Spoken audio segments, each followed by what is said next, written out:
Mahal na mahal siya ng kanyang lola, higit sa anuman. Ngunit ang pagkakadawit ng apo sa isang kartel ay ginawang isang nakamamatay na bangungot ang pagmamahal na iyon. Ang pangalan ng lola ay Ampol.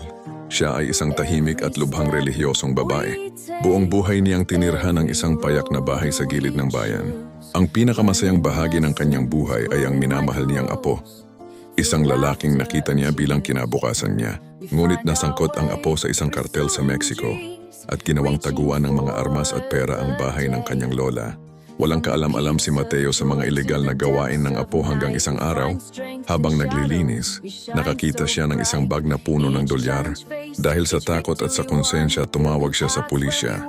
Ngunit ang tawag na iyon ay nauwi sa isang nakamamatay na pagkakamali. Nang malaman ng apo ang kanyang ginawa, inakala nitong ipinagkanulo siya ng sariling lola.